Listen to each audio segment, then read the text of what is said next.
Il y a des chemins tout tracés dans ton cœur. Il y a des chemins tout tracés dans nos vies. Cet esprit, nous voulons les voir et pas voir autre chose.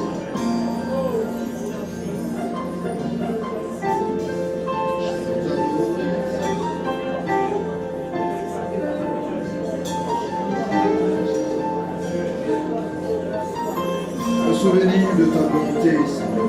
Me souvenir de ta bonté. Quand vient l'orage, me souvenir de ta bonté. Quand vient la difficulté, me souvenir de ta bonté. Quand vient l'adversité, me souvenir de ta bonté. Et savoir qu'il n'y a rien de mieux que ce moment où je m'approche de toi. Je viens devant toi, Seigneur. Maintenant, je viens dans ta présence maintenant. Que je répands mon cœur devant toi, Jésus. Que je répands mon âme devant toi. Pour te contempler, toi seul. Pour te contempler, toi seul. Je t'appelle, c'est vrai, Jésus. Quand je te prie, tu m'entends. Je ne suis pas seul devant toi. Je ne suis pas seul, oui, je le sais. Si pour t'apporter toute ma reconnaissance, au bien des merci, reçois la reconnaissance.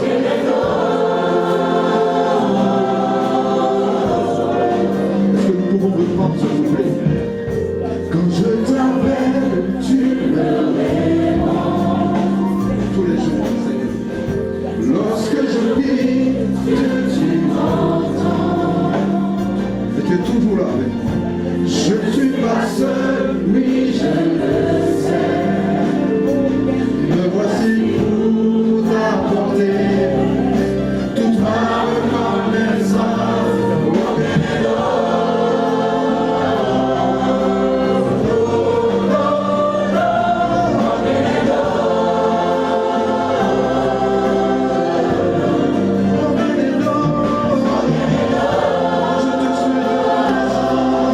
Je te suis reconnaissant.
Citoyens du ciel, écho de sa voix sur terre. Je vais aller droit au but. Parce que c'est notre part en ce second culte. Citoyens du ciel, écho de sa voix sur terre. Citoyens du ciel, écho de sa voix sur terre. Alléluia. Est-ce qu'il y a un citoyen du ciel ici? D'accord. Donc, je attends de toi d'être un écho de sa voix sur terre. Est-ce que tu peux le dire à ton frère?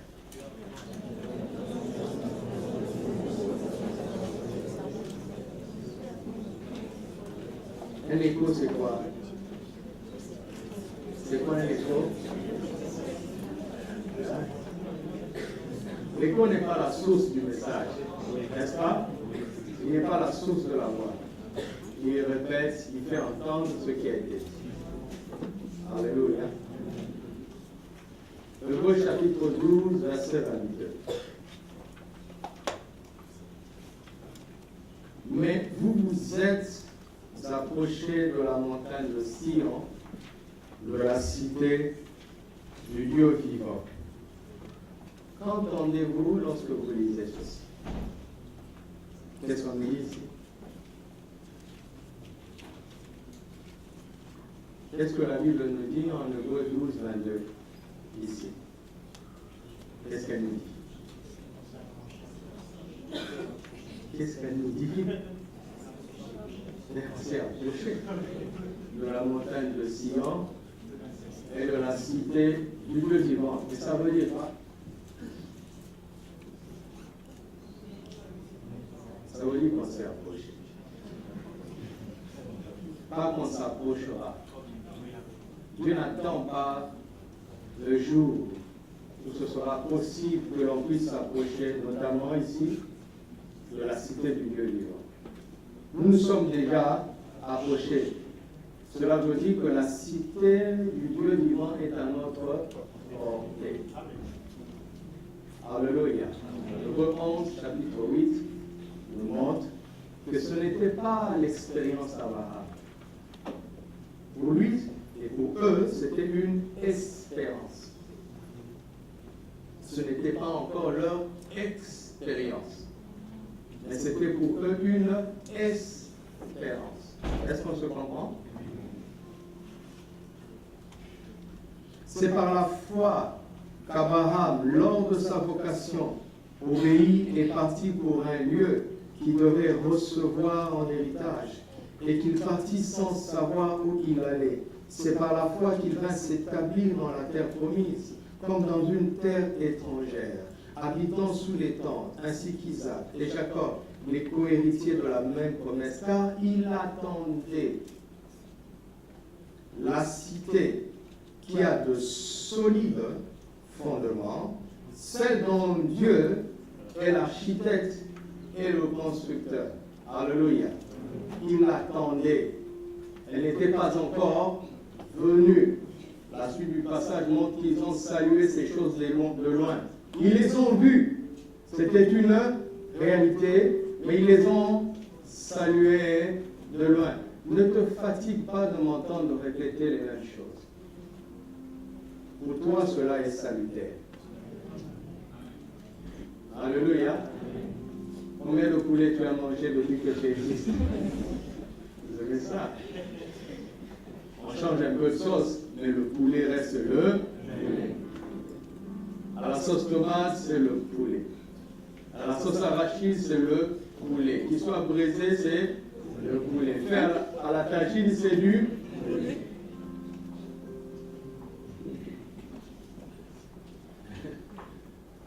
Et j'insisterai jusqu'à ce que ça entre. Vous m'entendez? Ça va entrer.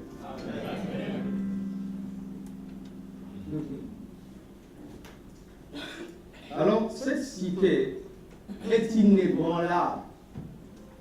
Elle a des solides fondements. Pour quelle raison? Parce que Dieu lui-même est son architecte et son constructeur. En règle générale, l'architecte ne construit pas. Bien sûr qu'il a un œil, il garde un œil, il supervise la construction. Mais ce n'est pas lui qui le fait. Donc ceux qui construisent doivent savoir interpréter le plan de l'architecte. Et ils doivent respecter sans broncher, sans discuter. Alléluia. Ce pilier qui te gêne là, est là pour un but. Si tu le déplaces de 5 mm, ce bâtiment est en danger. Les deux sont là parce qu'ils correspondent à des calculs d'une très très haute précision. Le constructeur ne va pas dire, oh non, le pilier ne me plaît pas. Poussons les 5 cm plus loin. La maison va vous tomber dessus. La cité de Dieu est inébranlable parce que Dieu lui-même l'a conçue et l'a construite. Dieu lui-même. Et si tu veux que ta vie soit inébranlable, laisse Dieu lui-même construire ce qu'il a conçu à ton sujet. Laisse-le t'emmener à devenir ce qu'il a prévu. Laisse-le t'emmener à accomplir ce qu'il avait prévu d'avance. Et les problèmes pourraient venir, mais tu resteras inébranlable. En réalité, les citoyens de cette cité doivent être inébranlables. Alléluia. Psaume 46, je vous avais promis de parler de ce psaume. Psaume 46, versets 2 à 7. Je commence au verset 2 pour éviter les recherches de chantre sur la lamotte. Verset 2. Psaume 46, 2 à 7. Voilà. Je vous dis toujours, tu dois comprendre comment fonctionne ta vie. Le verset 2 est en haut. entre parenthèses. Je ne suis pas le 1 avant. Hein. Cette application est conçue comme ça. Dans les psaumes, il y a certains psaumes qui ratent. Dieu est pour nous un refuge, un secours qui ne manque pas le plus souvent dans la détresse. Hein? Un secours qui ne manque pas le plus souvent dans la détresse. C'est pourquoi nous sommes sans crainte. Nous sommes sans crainte, pourquoi? Parce qu'il n'y a aucun problème qui nous arrive. Nous sommes sans crainte, pourquoi? Parce que Dieu nous secourt de temps en temps. Nous sommes sans crainte, pourquoi? Parce que Dieu nous secourt le plus souvent. Le diable t'attaquera justement là où tu ne t'attends pas au secours de Dieu. Si tu t'attends au secours de Dieu dans 98% des domaines de ta vie, il t'attaquera dans les 2% qui restent. Il n'est pas bête. Donc quelqu'un ici doit être armé de la conviction, de l'assurance selon laquelle le secours de Dieu ne manque jamais dans la détresse. Jamais. Amen. Tu m'entends? Jamais il ne te délaissera, jamais il ne t'abandonnera. Il sera avec toi tant que tu existeras. Il est avec nous tous les jours de notre vie, jusqu'à la fin. Tous les jours. Il n'y a pas un seul jour où il ne puisse être là. Il n'y a pas une heure, une minute, une seconde où il puisse être absent. Jamais, tu m'entends? Jamais. Jamais, c'est jamais. Never. Jamais.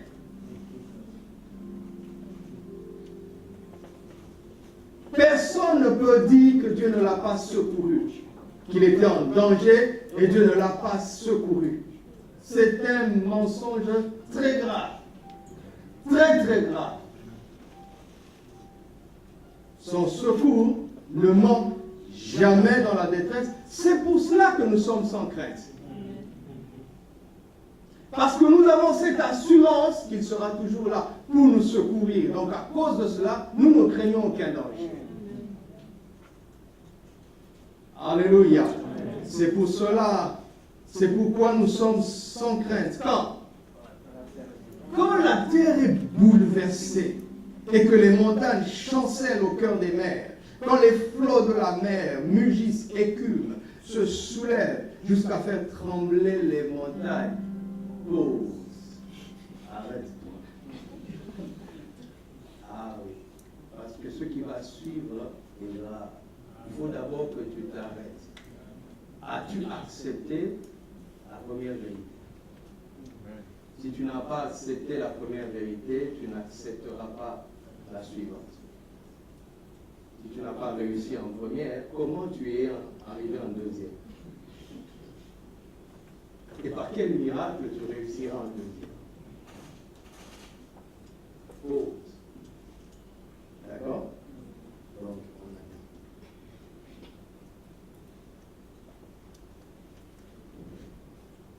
dans les catastrophes les plus graves, dans les pires moments de la vie, avant que Dieu n'intervienne, il veut savoir ce qui se passe devant nous. Sommes-nous envahis par la peur? Sommes-nous gagnés par la peur? Il ne pourra plus rien faire, parce que la peur chasse la foi.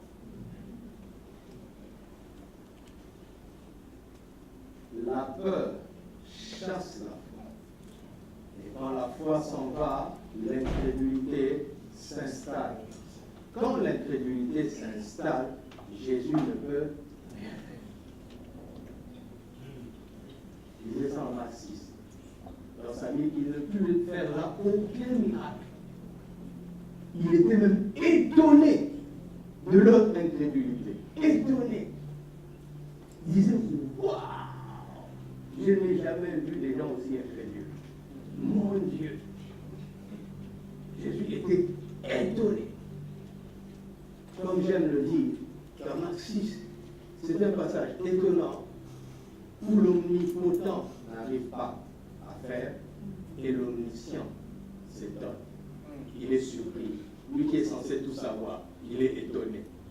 Est-ce que vous savez que l'omniscient ne peut pas s'étonner parce qu'il sait tout?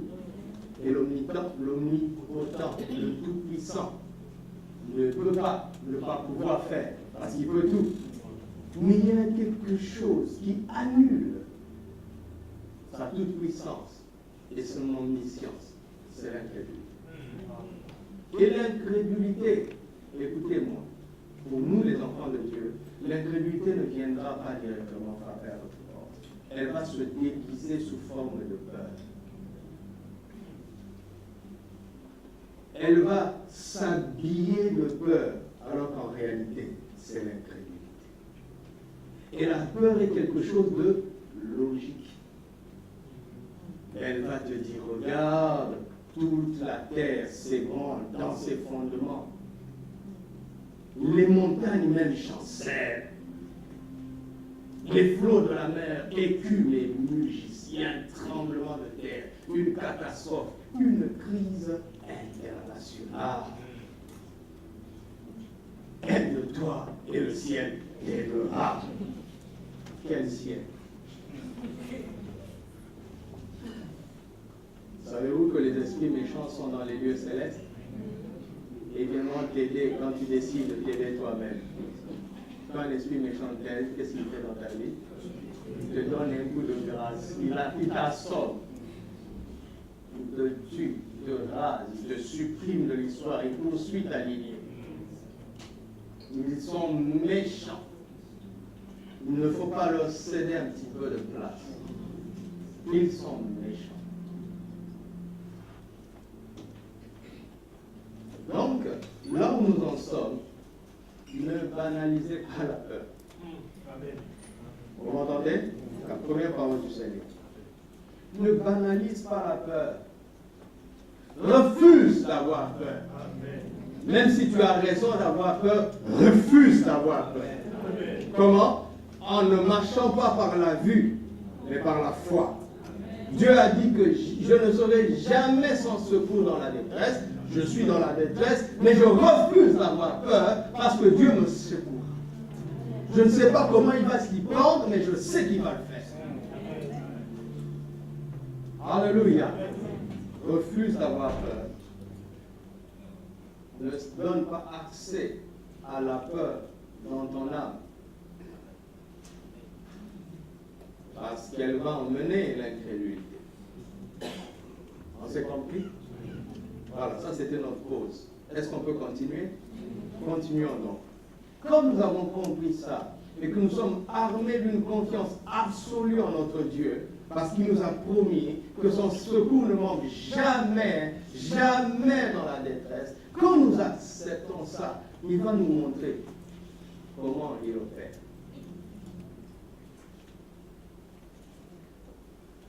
Il ne nous montre pas avant, afin que notre foi ne repose pas sur ses solutions, mais sur lui-même. Sur lui. Sur lui, sur son caractère de fidélité, sur sa capacité illimitée, sur sa bonté infinie. Verset 5. Il est un fleuve. Combien de fleuves? Combien? Un seul. Donc, combien de courants? Plusieurs. N'est-ce pas? Un fleuve et plusieurs courants. Est-ce que vous me suivez? Il est un fleuve dont les courants font quoi? Réjouissent la cité de Dieu. Donc nous avons deux tableaux différents. Quand il y a un chaos sur la terre et que tout le monde est envahi par la peur, dans la cité de Dieu, il y a la joie. Et il y a la joie pourquoi? Parce qu'il est un fleuve qui a plusieurs courants. Les courants de ce fleuve réjouissent la cité de Dieu. Le sanctuaire des demeures du Très-Haut. Dieu est au milieu d'elle. De quoi? De la cité. Dieu est au milieu de la cité. Et un des points communs? C'est la cité que Abraham avait vue. part, le fait que Dieu soit au centre, au milieu, c'est lui qui fait la stabilité de la cité. C'est normal, c'est lui l'architecte et le constructeur. D'autre part, les fleuves qui jaillissent de cette cité ont des courants qui réjouissent le peuple. Dieu la secourt. Voilà, le secours est là. Dès l'aube du matin. Des nations s'agitent.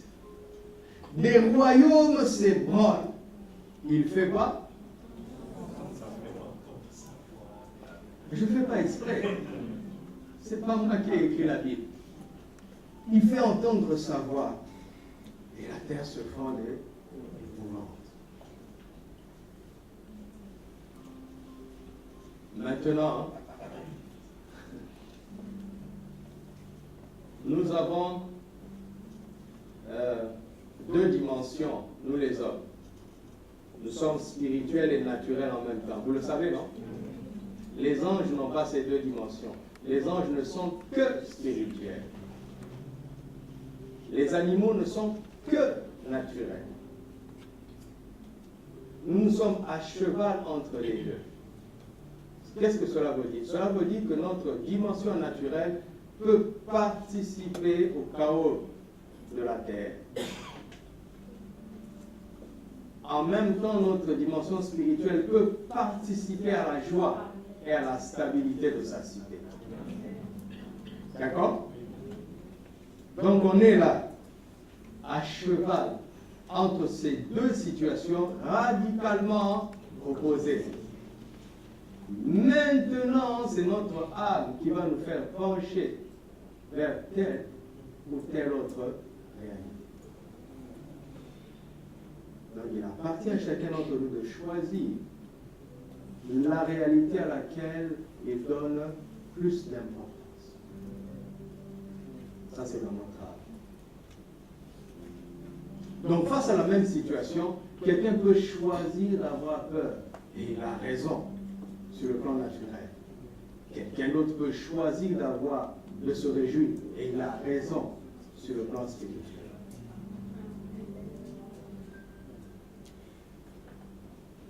Quel choix tu vas faire ce matin? Maintenant, le choix que tu vas faire va donner la souveraineté sur le choix que tu rejetteras. Qu'est-ce que je veux dire? Je veux dire, si tu choisis la peur va devenir supérieure à la joie spirituelle. La peur naturelle va devenir supérieure à la joie spirituelle. Et donc, la peur va chasser cette joie et attirer toutes les catastrophes. Et donc, tu deviendras un participant des catastrophes qui sont dans ce monde. Un participant. Tu vas prendre part à cela et le subir. Mais si tu choisis la joie dans ton esprit, la joie va dominer sur la peur et tu vas devenir participant à la réalité céleste.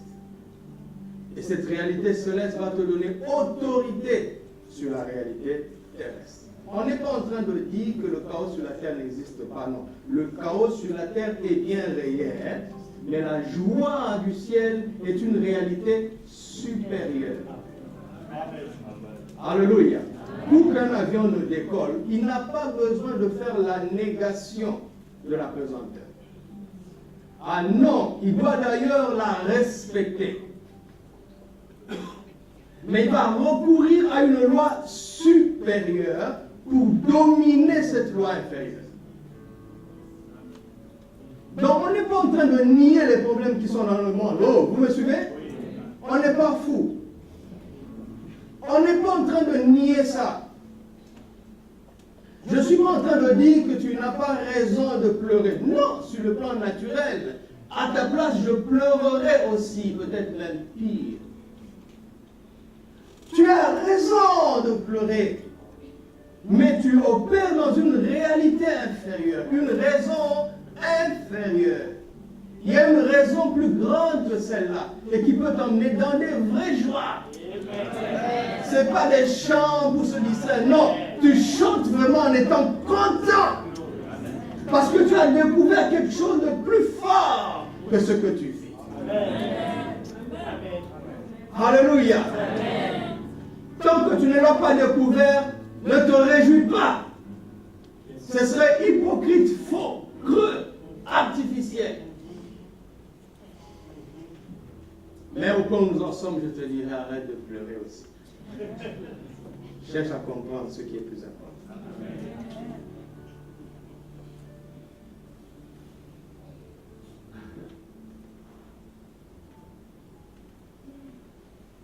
C'est pour ça que Dieu nous dit clairement, hein, la vie et la mort sont au pouvoir de ta langue. Mettons un peu la langue entre parenthèses, hein, je vais y revenir évidemment. Mais il te dit quoi? Choisis la vie afin que tu vives. Qu'est-ce que Dieu est en train de nous dire? Il est en train de nous dire, si tu meurs, c'est parce que tu n'as pas choisi la vie. C'était en ton pouvoir. Les gars m'entendent? Est-ce que c'est juste ce que je suis en train de dire?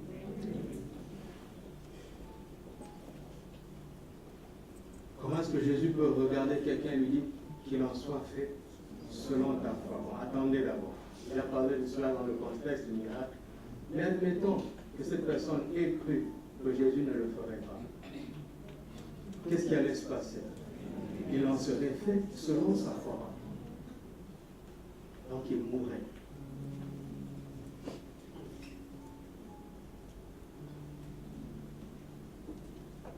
Choisis la vie. Alléluia. Quand on ne connaît pas Dieu, quand on ne le connaît pas très bien, on prie en attendant de voir ce que Dieu va faire. Toute la responsabilité est entre ses mains. Ce n'est pas ma faute. Oh. Ce qui arrive, c'est parce que Dieu n'a rien fait. Oh. Dieu a déjà fait ce qu'il avait à faire. Amen. Il attend notre choix. Amen. Alléluia. Amen. J'aime le Maroc, pourquoi? Parce que le Maroc, comme les pays que l'on dit être en voie de développement, ce sont des pays qui sont divisés en deux. Il n'y a presque pas de classe moyenne. Le Maroc est en train de faire émerger une classe moyenne. Mais dans les pays sous-développés, vous entendez, les pays sous-développés, soi-disant pauvres, il y a des gens qui sont, la plupart est très très pauvre. Mais certains sont très très riches. D'une richesse insolente qui étonne les pays développés. Question. Comment les autres font-ils pour être très très riches sans quitter le pays? Comment ils font? Quitter le camp des gens qui critiquent. D'accord? Arrêtez ça. Allez dans le camp des gens qu'on critique.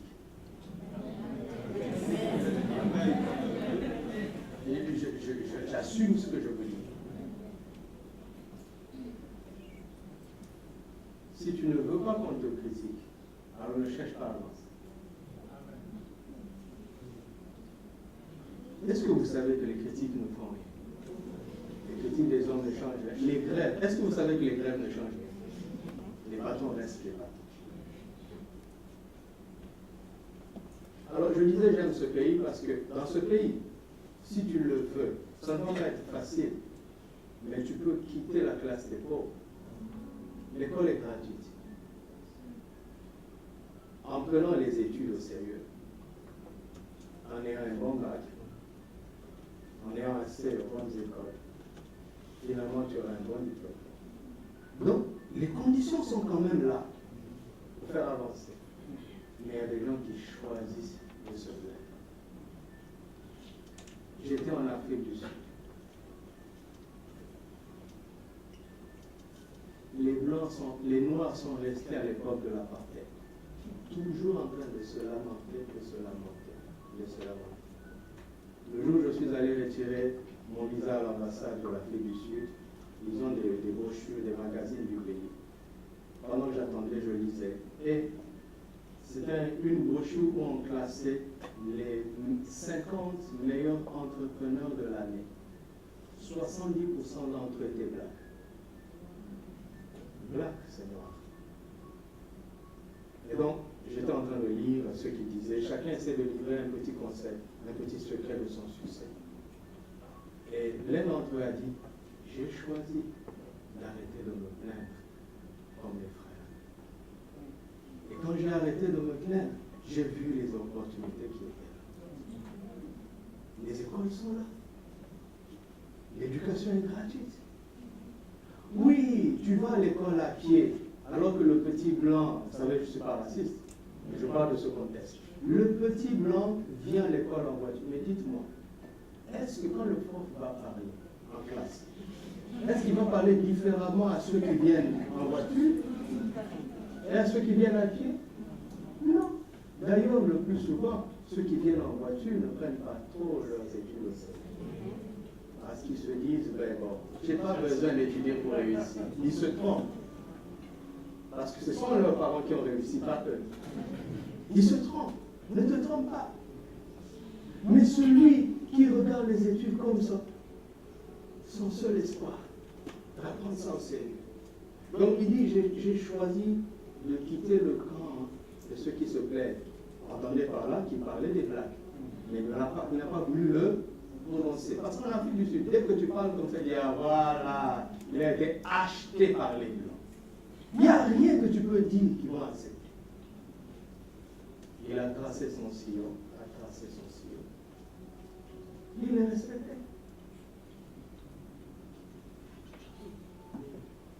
Il est respecté. C'est un choix. Vous m'entendez? C'est un choix.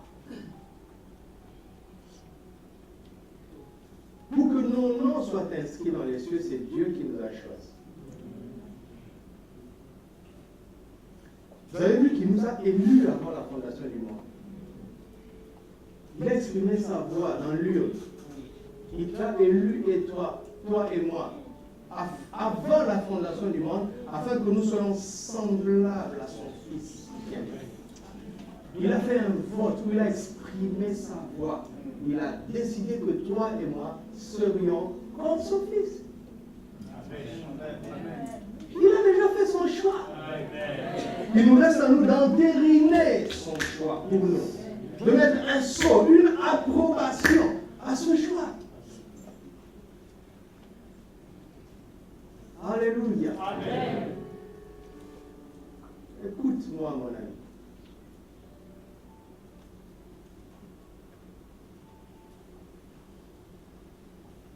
Ta mentalité a été endommagée du temps de l'occupation. Quand le diable occupait ta vie, illégalement, en attendant le jour certain où il savait que Jésus viendrait te secourir, il a endommagé ton mental. Il t'a inculqué les idées que tu dois rejeter. Il t'a inculqué une idée de toi-même que tu dois apprendre à rejeter. Il a envoyé les gens te mépriser, t'insulter. Pourquoi? Dans le but que tu aies une piètre opinion de toi-même. Et ça fait que même en ayant Christ en toi, tu continues à fonctionner avec la mentalité d'un esclave. Et quand on dit que Dieu a choisi les meilleures choses, il a destiné les meilleures choses pour toi, je dis non. Pour tout le monde, sauf nous. Il dit dans Ésaïe 1,19, si vous êtes docile et si vous avez de la bonne volonté, je vous donnerai les meilleures conditions du Dieu. À quelles conditions? Vous serez docile à savoir, mais aussi que vous ayez la bonne volonté, que vous le désiriez pour de bonnes raisons. Et quand je lis la Bible, je suis comme ça, je dis Seigneur, tu n'as pas dit si tu as un diplôme d'ingénieur. Tu n'as pas dit si tu descends d'une famille riche. Chaque pays a les meilleurs. D'accord? Il y a les meilleures choses dans chaque pays. Et Dieu dit, c'est moi qui ai créé le ciel et la terre. Les meilleures choses de ce pays, je les ai destinées à ceux qui sont dociles. Et qui sont un bonne volonté. Alors je me lève, je dis Seigneur, je le veux. Alors dis-moi ce que je dois faire, je veux obéir. Essaye. Non, le verbe est mal placé, ça s'essaye pas. Parce que quand tu essayes, tu n'as pas la foi.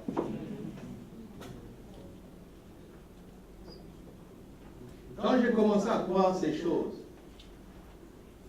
ma foi n'était pas, je n'étais pas très en sécurité en cela. Pourquoi? Parce que personne ne m'a enseigné ça. Dans mon église, on ne m'a pas enseigné ça. D'ailleurs, on m'a enseigné à faire attention à la richesse, à faire attention aux grandes choses, tu sais, à faire attention aux ambitions. Attention. Et il y avait une part de la réalité dedans. On aurait mieux dit, on aurait mieux fait de me dire, désire-les pour de bonnes raisons. Et la bonne volonté. Et soit aussi, on aurait mieux fait de m'instruire. Comment vivre de manière à écouter l'instruction divine pour savoir quoi faire. Et donc quand j'étais vraiment à l'étroit et que je n'avais d'autre recours que la parole de Dieu, et quand je découvrais ces choses, j'étais en insécurité.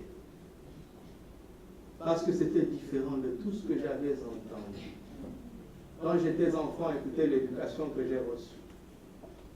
Si on te donne de l'argent, rapidement tu donnes à maman.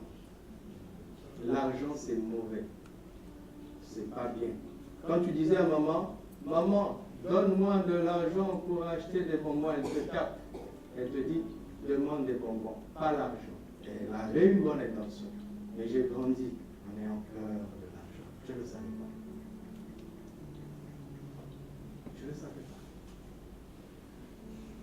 Jusqu'à ce qu'un jour, le Seigneur me confronte et dit, ton problème, comment puis-je te donner ce que tu crains?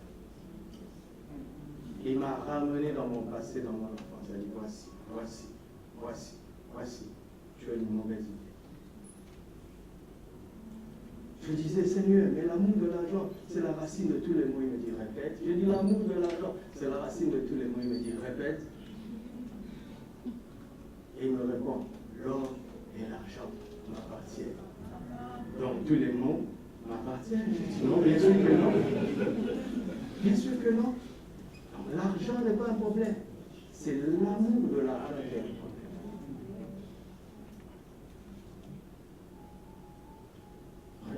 Regarde-toi très bien. Tu vas voir que tu cherches quelque chose que tu crées en même temps. Il y a une contradiction. Mais Dieu sonde nos cœurs, il sait. Il y a une contradiction. Tu fais un pas devant, 2 pas en arrière. 3 pas devant, 5 pas en arrière. 10 pas devant, 30 en arrière. Laisse Dieu te sonder.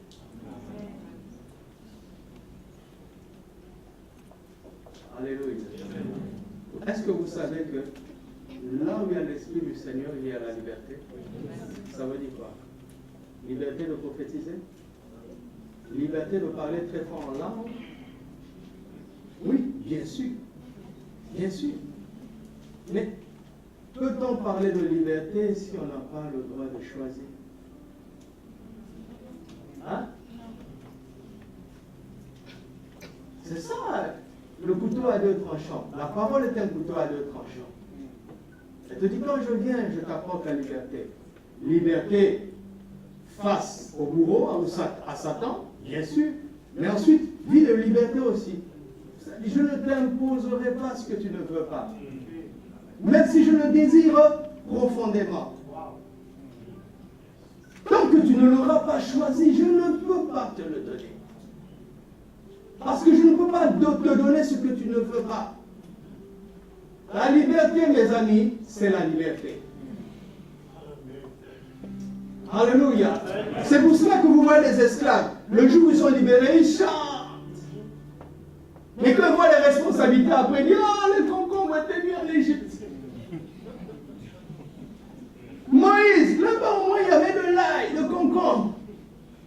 On n'avait pas vu l'envers du décor, le verso de la pièce de la liberté. Parce qu'un esclave n'est responsable de rien. Il souffre de travailler pour son maître, mais il ne souffre pas en ce qui concerne sa nourriture, son vêtement.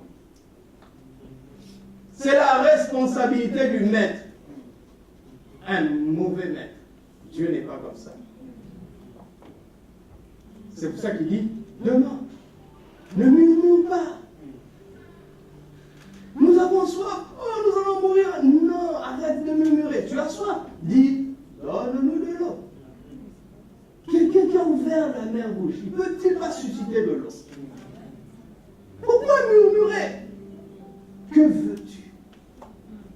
Demande, sois en sécurité. Connais-tu son cœur? Sais-tu qu'il est bon, qu'il prend plaisir à ton bonheur? Alors demande.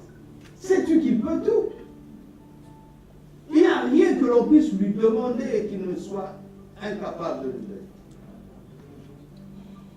Ne murmure pas.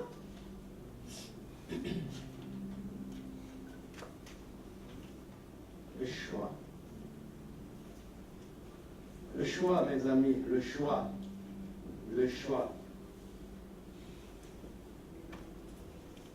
Dans quelle réalité choisiras-tu de vivre? Le chaos réel sur la terre, sur le plan naturel, ou bien la joie réelle au ciel, sur le plan spirituel? Quel choix tu vas faire? C'est un choix. Oui ou non? C'est un choix. C'est un choix. Maintenant, regardez ce qui va nous édifier et soutenir notre bon choix. Dans le psaume 46, nous voyons deux raisons qui font la solidité de la cité de Dieu. Deux raisons. Premièrement, c'est que Dieu lui-même est au milieu d'elle. N'est-ce pas? N'est-ce pas? Deuxième raison, c'est qu'il est un fleuve. Un fleuve qui jaillit de cette cité et qui réjouit et qui la réjouit.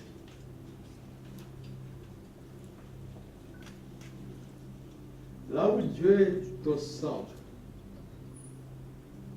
et où il y a l'atmosphère de joie, le chaos ne peut pas l'atteindre. Amen. Alléluia. Gardons le Seigneur au centre. Demeurons dans la joie. C'est pour ça qu'il dit, réjouissez-vous toujours dans le Seigneur, je le répète, réjouissez. Réjouissez. Ça, ce sont deux raisons bibliques que nous voyons dans ce passage. Et nous allons essayer de voir, est-ce que ces choses sont-elles une réalité pour nous aujourd'hui? Est-ce que vous me suivez? Et comment le sont-elles? D'abord, d'où est-ce que nous avons trouvé ces deux choses? C'est dans la Bible, n'est-ce pas? Pour savoir comment elles s'appliquent dans nos vies, c'est toujours dans la Bible. La même source d'information. L'une des choses, la première chose ne peut pas être vraie dans la Bible, et la deuxième, toujours dans la même Bible, être reconnue comme fausse. Si la première vérité est reconnue comme vraie dans la même source, la parole de Dieu, donc si je vous montre d'autres vérités, nous devons la reconnaître aussi comme vraie dans la même source. Alléluia. Dieu est au milieu d'elle. La cité de Dieu se manifeste partout où on décide de mettre Dieu au centre. Partout. La cité de Dieu s'en va. Partout où on décide de ne pas mettre Dieu au centre. Dans ta vie, dans ta maison, dans tes études, dans ton travail, dans tes projets, dans ton avenir. C'est tellement simple de provoquer la manifestation de la cité de Dieu. C'est en choisissant de mettre Dieu au centre. N'est-ce pas gratuit ça? Ça ne coûte pas cher. Tout le monde peut le faire. Ceux qui ont beaucoup étudié, comme ceux qui n'ont pas beaucoup étudié. Les hommes comme les femmes. Les jeunes comme les vieux. Les blancs comme les noirs. Tout le monde peut choisir d'être centré sur le Seigneur. Et quand on le met au centre,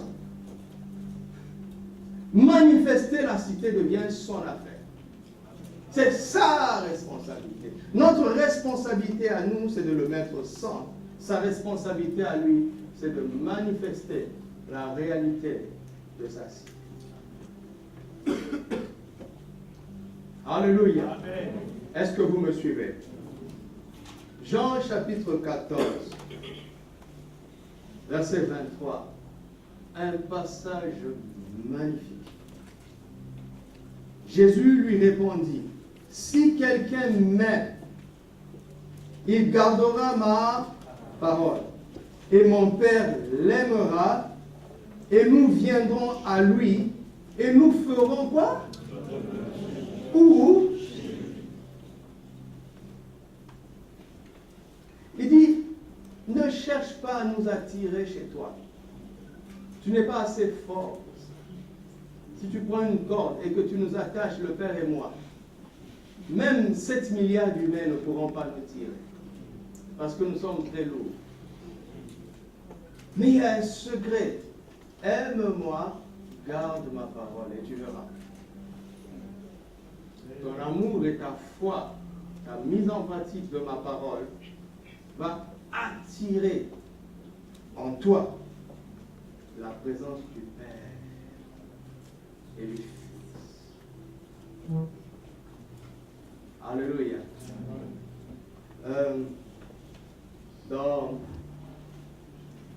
Moi, je ne tiens pas tant à cela, mais vous savez, quand on est dans une table à manger, n'est-ce pas? Admettons que c'est une table de 8 places, il y a 3 places par-ci, 3 places par-là, une place d'un côté, une place de l'autre. Normalement, on dit que le chef de la maison s'assoit sur cette place-là, n'est-ce pas? Maintenant, si tu invites quelqu'un de très important et que vous êtes autour de la table, il va s'asseoir où? Hein? Il va s'asseoir où? Vous ne connaissez pas les bonnes valeurs. Il va s'asseoir où?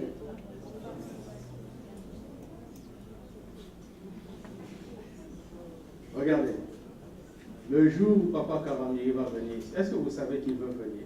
Vous ne savez pas. Hein? Il veut venir, mais il n'a pas encore trouvé le temps. Je vous dis, il veut venir. Donc l'accord des principes est déjà là. Maintenant, priez pour qu'il trouve du temps. D'accord? Si Papa Karamiri vient dans mon bureau et que vous me voyez assis sur ma table, ma chaise de bureau et lui à côté, ce serait normal? Répondez. C'est mon bureau pourtant. Ce ne serait pas normal. Ne faites pas ça. Tu comprends? Même si c'est ta maison. Quand quelqu'un de plus important que toi vient dans ta maison, honore-le. Amen. Amen. D'accord? Amen. Je ne jouez pas avec ça. Maintenant, quand Dieu vient quelque part, il va s'asseoir.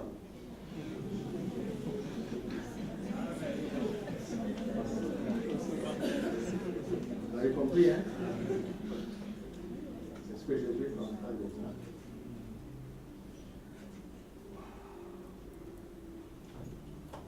Waouh!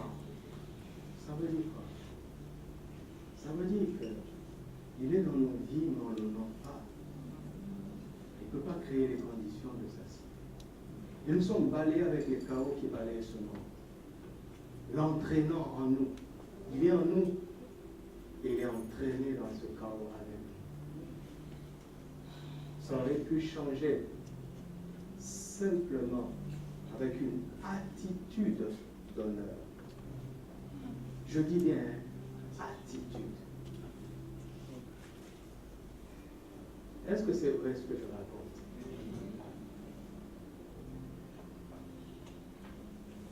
C'est pour ça que Jésus, il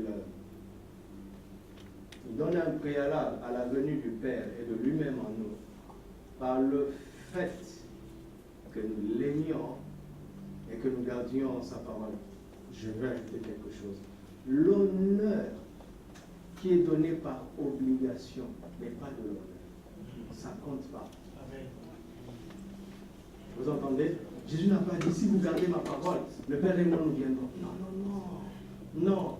Quand tu découvres que quelqu'un t'honore sans t'aimer, tu comprends qu'il y a un piège. Il y a un profit, n'est-ce pas? Il y a un profit derrière. Il y a un profit derrière. N'acceptez pas les honneurs que les gens te donnent par obligation. Comme ce qui est à la mode aujourd'hui. À la mode aujourd'hui, on dit, je veux servir Dieu, donc je dois servir l'homme de Dieu. C'est une partie de la vérité. Et tu vas voir quelqu'un qui sert l'homme de Dieu, mais qui déshonore Dieu en secret. Qu'est-ce que cette personne cherche? Il cherche à porter la Bible du pasteur pour avoir la promotion.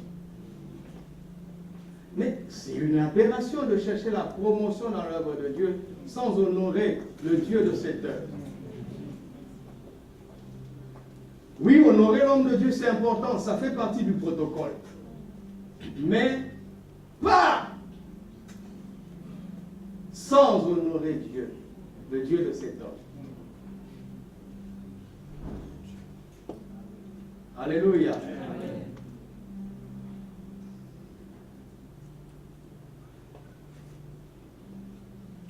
L'amour d'abord. Le respect, l'honneur ensuite. Si vous ne m'aimez pas, ne perdez pas votre temps à m'honorer. J'en ai pas besoin. J'ai pas besoin que quelqu'un m'honore pour que je me sente important. Si je commence à réfléchir comme ça, je suis en danger. Je le sais. Ma valeur est en Christ. Mais celui qui m'honore sera honoré par celui qui m'a envoyé. Ça, c'est vrai. Je ne veux pas le cacher. Mais c'est vrai. Mais celui qui m'a envoyé lit dans les cœurs. Et faites-le pour toutes les figures d'autorité que vous avez dans la vie. Aimer et honorer. Aimer et honorer. Donc nous revenons dans notre sujet. Aimer le Seigneur et garder sa parole, cela va donner au Père et au Fils la place la plus importante dans votre vie et dans ce que vous faites. Quand vous faites ça, le chaos dans ce monde n'est plus votre problème. C'est sa responsabilité. Est-ce qu'on est d'accord? C'est sa responsabilité. Deuxièmement, là, j'ai parlé de Dieu au milieu d'elle, n'est-ce pas? Maintenant, nous allons parler de ce fleuve, n'est-ce pas? Parce que c'est ce fleuve qui amène la joie. D'accord? L'honneur va permettre à Dieu de s'occuper des problèmes. D'accord?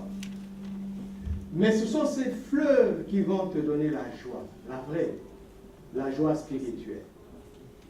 Ces fleuves qu'on a vus dans le psaume 46. Ce qu'on a vu dans le psaume 46 est intéressant, parce qu'on parle d'un fleuve, n'est-ce pas? Qui a plusieurs courants. N'est-ce pas? Un fleuve qui a plusieurs courants. Genèse chapitre 2, verset 10. Ma soeur, j'espère que tu arrives à suivre, hein, avec toutes les photos que tu prends. Et mes soeurs aussi, mes frères qui filment. J'espère que vous arrivez à suivre. Genèse 2, 10 dit ceci. Un fleuve, un seul, sortait d'Éden pour arroser le jardin. Et de là, il se divisait comment? La Bible est magnifique. Hein? Un seul fleuve qui se divisait en 4 bras. Dans le psaume 46, on voit un fleuve qui a plusieurs courants. Un fleuve. plusieurs courants, un fleuve, 4 bras. Lisez la suite de Genèse 2, là. Vous allez voir que le long de ces bras, des bras de ces fleuves, il n'y avait que des bonnes choses. Que des bonnes choses.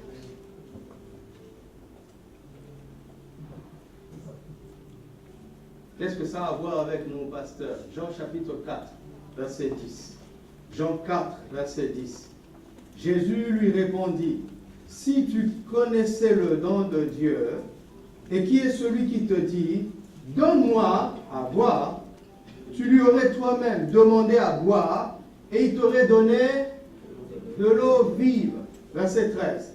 Jésus lui répondit, « Quiconque boit de cette eau aura encore soif, mais celui qui boira de l'eau que je lui donnerai n'aura jamais soif. Et l'eau, c'est-à-dire l'eau vive, l'eau que je lui donnerai deviendra en lui quoi? Une source d'eau qui jaillira dans la vie éternelle. » Donc là, nous voyons une source, n'est-ce pas, qui jaillit de celui qui boit de l'eau que le Seigneur lui donne. D'accord? Donc, le Seigneur te donne à boire, tu bois, et ce que tu bois devient en toi une source, et qui jaillit. Tu as soif, d'accord? Et le Seigneur te donne à boire pour étancher ta soif. Après avoir étanché ta soif, il y a des sources qui jaillissent de toi pour étancher d'autres soifs.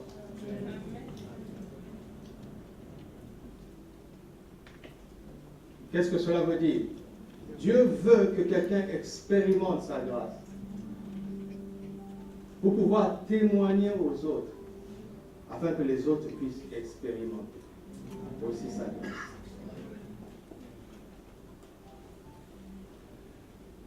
Mais si tu ne te préoccupes pas des soifs des autres, penses-tu qu'il va te donner à boire? Tu penses? Il a dit à Abraham, je te bénirai. Je ferai de toi une source de bénédiction. Toutes les familles de la terre seront bénies en toi.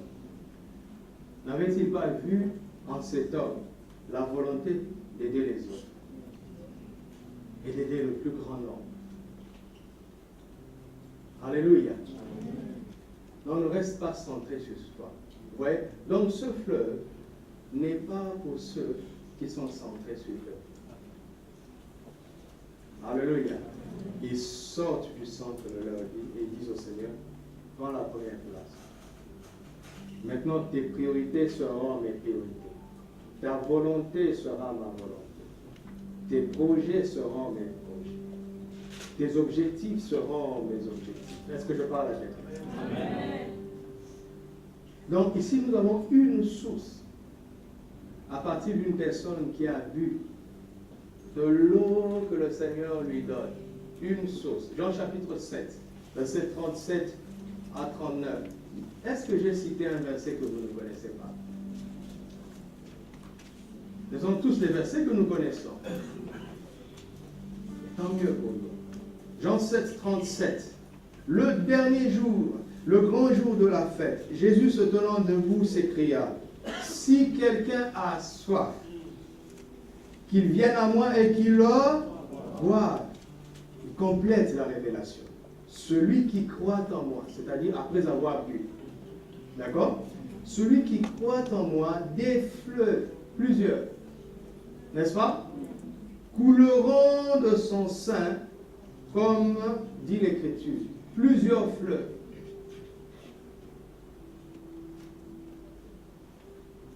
C'est presque similaire, Jean 4 et Jean 7. Et quand tu les mets ensemble, tu as tout le tableau de la vérité.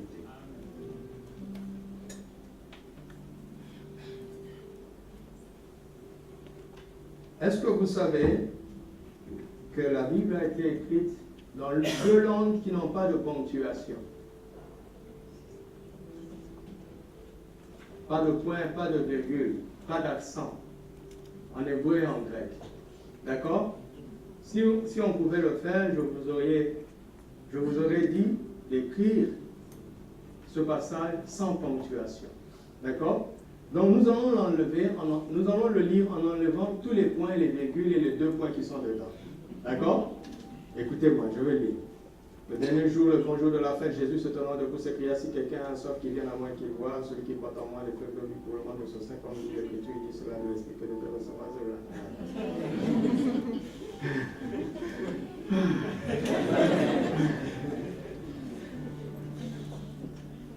Mais regardez. Mettons d'abord l'accent sur le verset 38.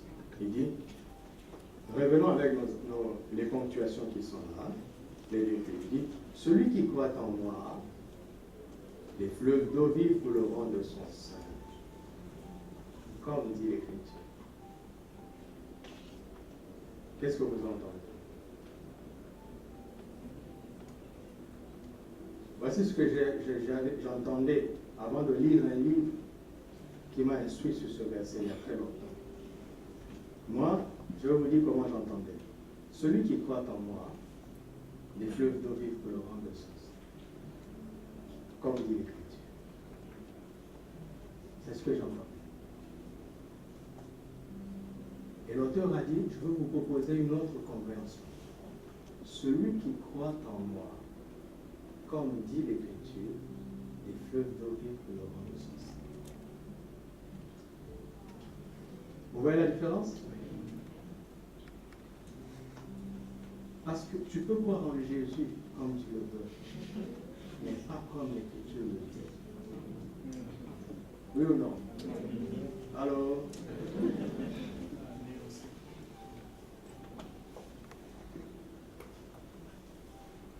c'est ce que je vous dis tout le temps.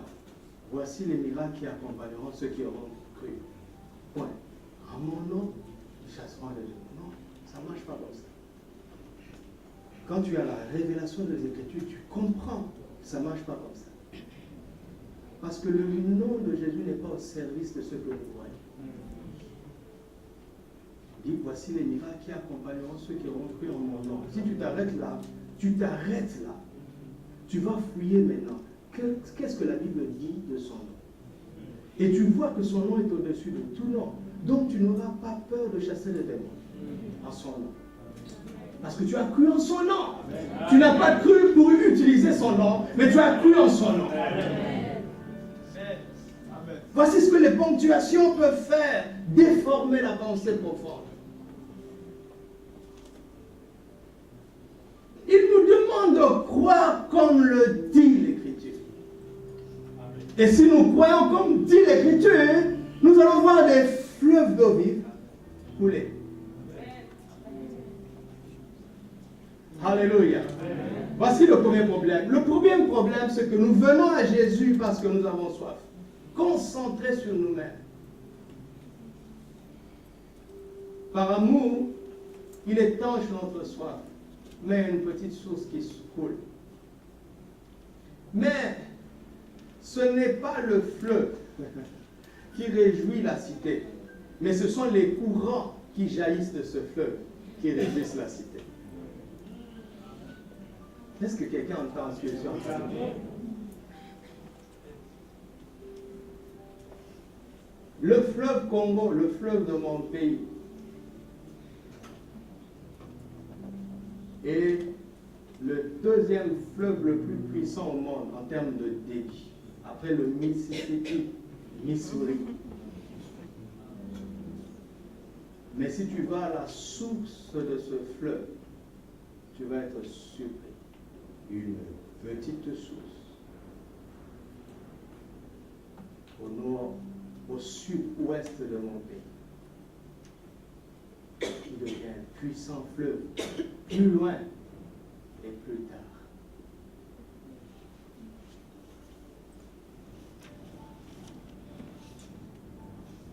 Alors, Dieu est tellement bon que la plupart d'entre nous, je pense que c'est nous tous, nous sommes venus à Jésus parce que nous avions besoin de poissons. N'est-ce pas? On avait besoin de délivrance, de guérison, de bénédiction. Jésus, après nous avoir donné du poisson, il dit, tu es content, mais je veux que tu deviennes un pêcheur d'hommes. Utilise l'expérience de ma gloire dans ta vie pour témoigner à plusieurs. Et c'est étonnant comment la puissance de Dieu se manifeste dans le témoignage. Si tu n'es pas prêt à témoigner, tu n'auras qu'une source. Mais quand tu veux témoigner, tu as des fleuves. Ta source se divise en plusieurs fleuves, plusieurs bras. Et la richesse et la gloire et la puissance, la fertilité, la productivité n'est pas dans le fleuve, mais dans les bras de ce fleuve. Dans l'exercice de ta foi pour la bénédiction d'autrui.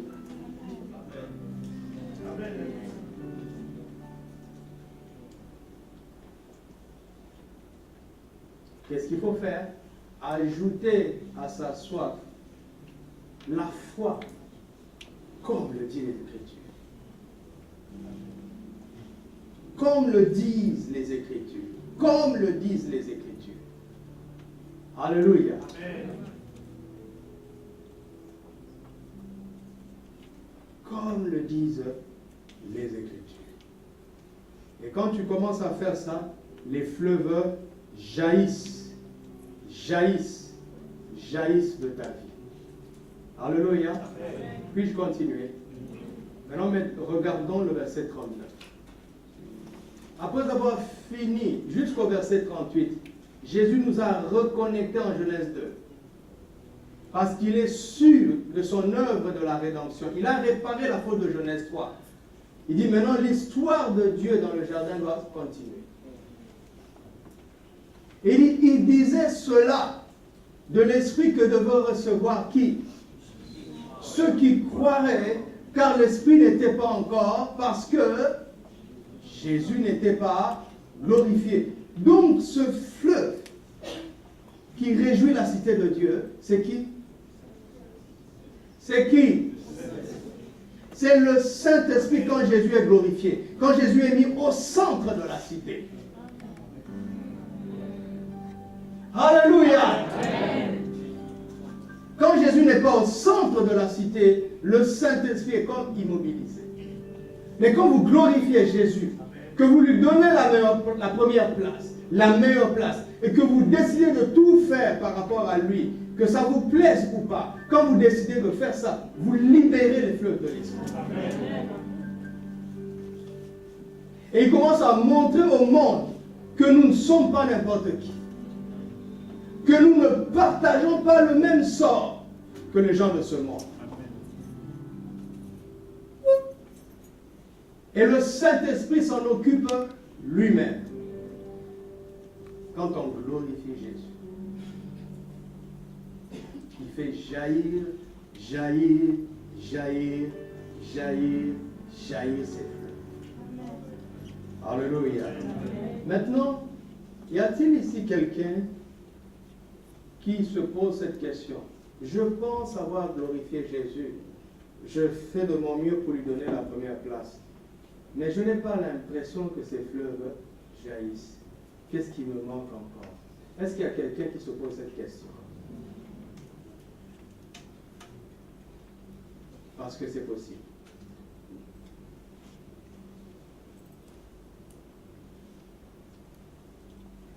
Quand on a mis Jésus au centre, les conditions sont réunies. Alléluia.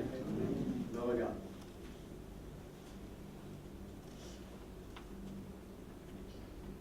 Il s'agit de glorifier Jésus après lui avoir donné la première place. Il s'agit de le glorifier. De le glorifier. Regardez tous les miracles que l'on voit dans les actes des apôtres. Les gens ont parlé publiquement de Jésus. Et Jésus a montré aux autres que ceux qui disaient ça avaient raison. Ils ont emmené leur foi sur la place publique. sais-tu que tu peux glorifier Jésus dans ton cœur et ça va rester secret? Le Saint-Esprit n'aime pas ça. Parce qu'on risque d'attribuer tes succès à toi-même. Regardez. Joseph est dans la maison de Potiphar. Vous ne trouvez nulle part où Joseph est prêché qu'il appartient à l'Éternel. Nulle part. Mais il pratiquait la présence de Dieu. Il pratiquait la présence de Dieu. Et la Bible dit, son maître vit que l'Éternel bénissait tout ce qu'il faisait. Donc son maître a vu que l'excellence de Joseph n'est pas imputable à lui-même. Mais il y a quelqu'un en lui qui dit ça. Comment as-tu su que c'est l'Éternel? Ne serait-ce pas parce que Joseph un jour a ouvert la bouche et qu'il a dit, moi je crois à l'Éternel, je ne peux pas faire ça. Ne ratez pas une occasion de placer le nom de Jésus. Amen. Ne ratez jamais une occasion. N'allez pas harceler les gens. Mais dites, puisqu'ils parlent de liberté, n'est-ce pas? Ils disent qu'il faut respecter la foi des autres, n'est-ce pas? C'est ce qu'ils disent, non? Ben, tu veux que je respecte ta foi? D'accord, respecte aussi la mienne. Le ramadan va commencer, mais c'est une belle occasion de parler de Jésus. Si on te demande, est-ce que tu jeûnes? Ne te limite pas à dire, non, je ne jeûne pas. Non, non, non, non, ne rate pas cette occasion.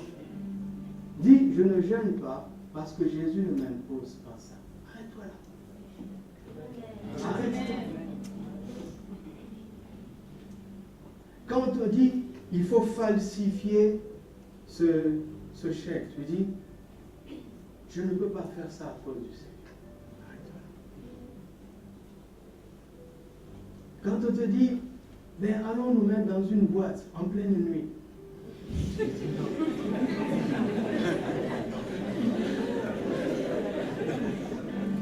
Tu dis, Jésus qui est en moi ne sera pas content. Il dit, mais tu me prends pour qui? Non, non, non, est-ce que je vous ai insulté? Alors, est-ce qu'on peut boire un coup? J'ai dit, non, moi je ne bois pas des coups, je bois de l'eau. De l'eau vive en plus.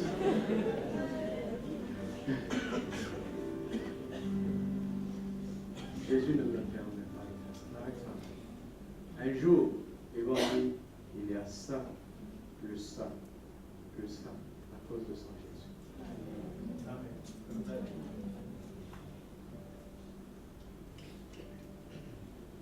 Nous avons une foi trop secrète. C'est ça notre problème. Alors Dieu fait avec nous aussi des choses secrètes.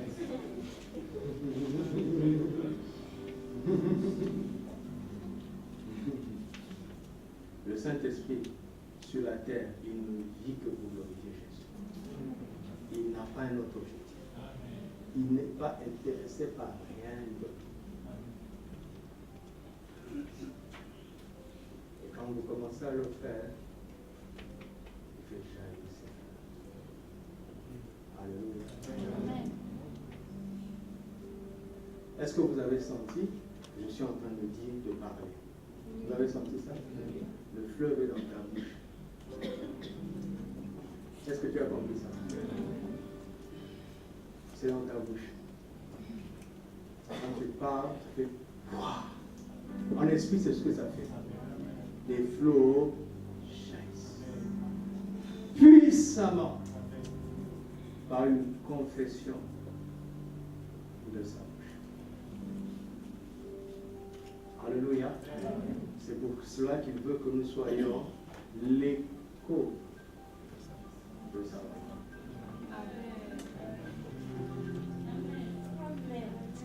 Citoyen du ciel, sois l'écho de sa voix sur terre. Je vous dirai davantage le mercredi. Rendons grâce.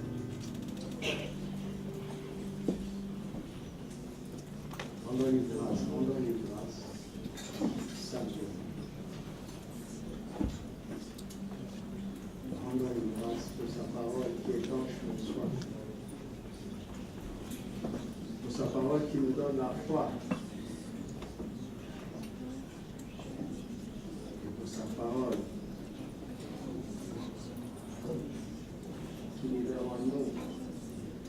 aujourd'hui par le Saint-Esprit. Rendons-lui grâce. Rendons-lui grâce par le Seigneur. Par le Seigneur. Seigneur, nous te rendons grâce ce matin pour les saintes Écritures qui nous révèlent ta volonté et qui nous montrent quel choix tu attends de nous de faire.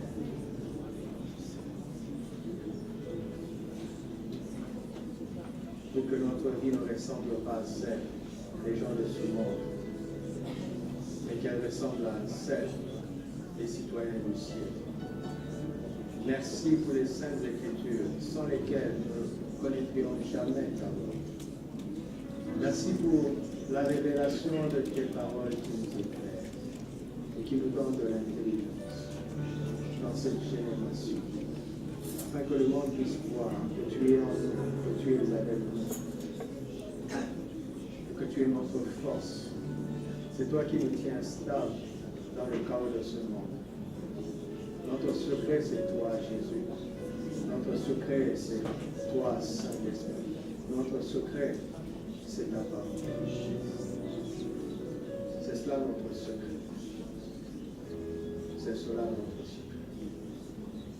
Seigneur, aide-nous à croire comme le disent les Écritures. Seigneur, notre foi est faible. Parce que nous ne suivons pas toujours les Écritures. Parce que nous sommes limités à un moment donné de la révélation de ta parole. Seigneur, étends notre foi maintenant. Et que ta parole nous montre ce que tu attends de nous de croire. Aujourd'hui et chaque jour que tu nous donnes. Seigneur, aide-nous à croire comme le dit ta parole. Aide-nous à croire. Aide-nous à croire. Alléluia.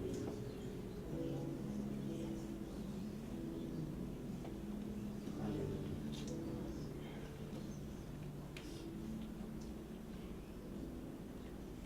Nous allons choisir d'aimer le Seigneur.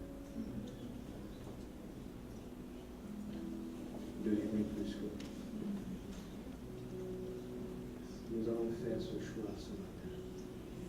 Je nous le propose. Parce que c'est le premier pas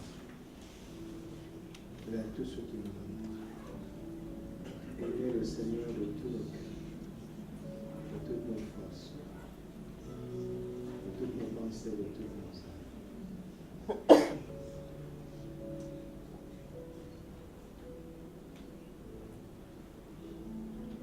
Y a-t-il quelqu'un ou quelque chose dont l'amour met en mal, dans l'amour pour le Seigneur?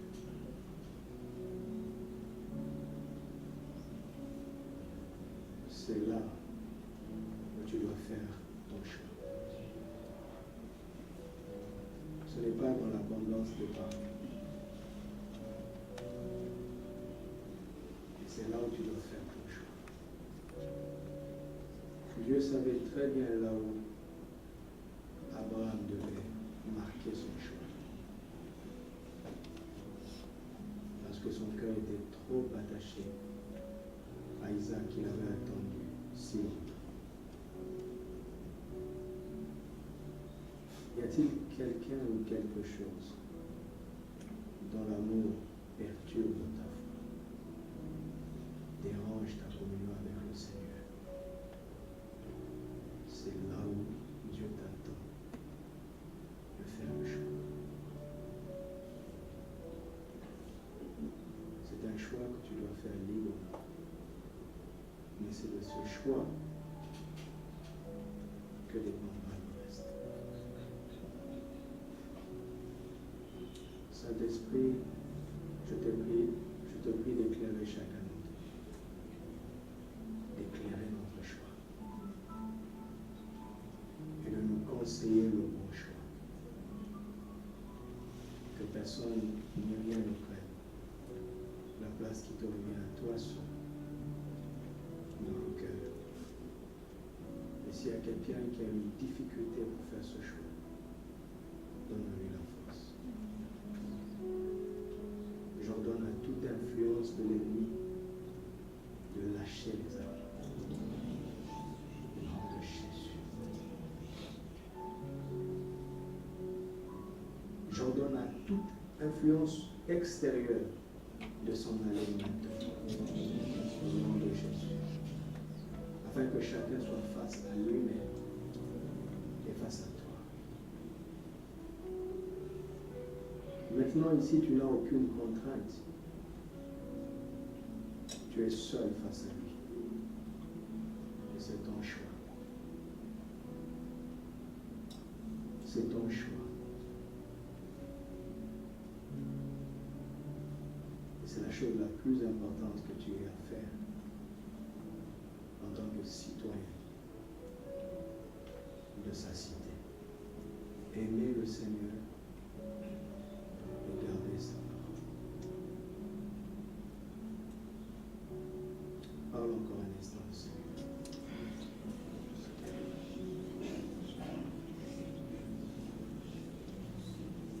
Alléluia.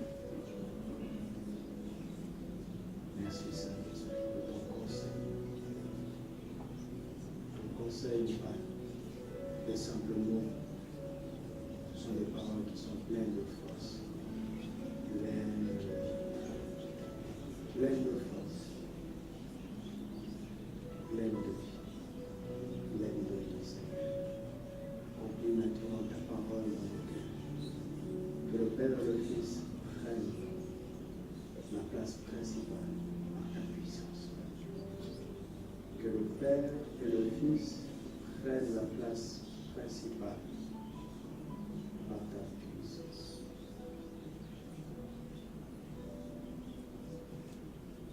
Il y a une grande option de liberté intérieure, que l'Esprit est en train de conférer à chacun d'entre nous.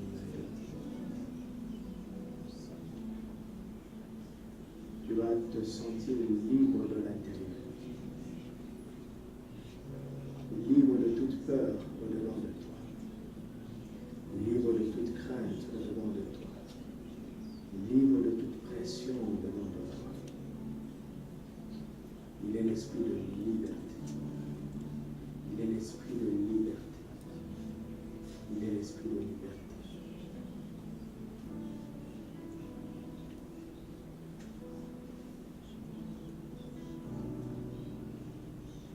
Il est l'esprit de liberté.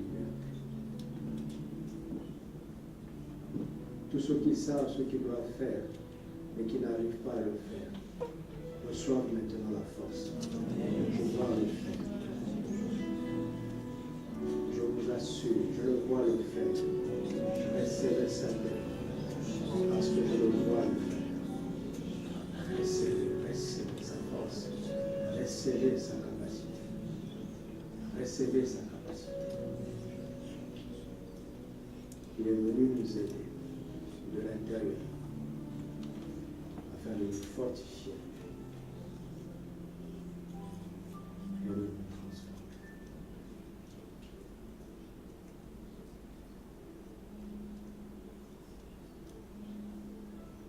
Seigneur, nous n'allons pas être entraînés par le chaos qui entraîne ce monde. Fais de nous un peuple différent.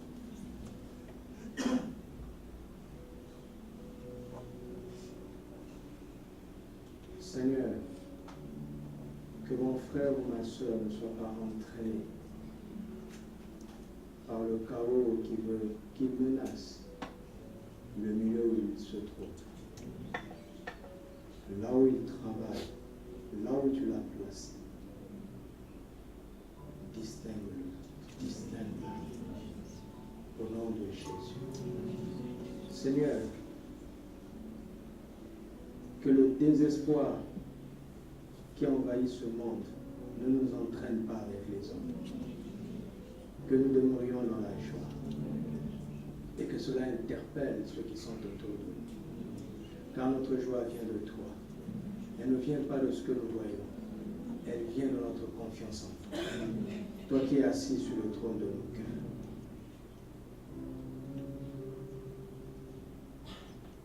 Dieu va faire des choses exceptionnelles. Il a choisi plusieurs d'entre nous pour faire des choses exceptionnelles qui vont donner gloire à son nom, afin que le monde sache que le Seigneur est Dieu et qu'il règne dessus les cieux et qu'il a le contrôle et qu'il domine sur les nations et sur le royaume de cette terre. Dieu nous a choisis pour montrer à ce monde que nous sommes sa cité. Il t'a choisi. Si tu es là aujourd'hui, tu fais partie de ceux qu'il a choisis. Non doute, accepte, crois-le, choisis-le. Entre dans le camp de ceux que Dieu va distinguer. Pour la gloire de son sein. Pour la gloire de son sein. Seigneur, me voici. Je veux compter parmi ceux qui vont glorifier ton nom dans nos générations. Seigneur, j'attends de toi des choses extraordinaires, des choses qui dépassent l'ordinaire, des choses qu'on ne peut pas attribuer à un homme. Accomplis-les dans ma vie, accomplis-les dans nos vies, accomplis-les dans cette assemblée. Pour la gloire de ton Seigneur, pour la gloire de ton Seigneur, pour la gloire de ton Seigneur.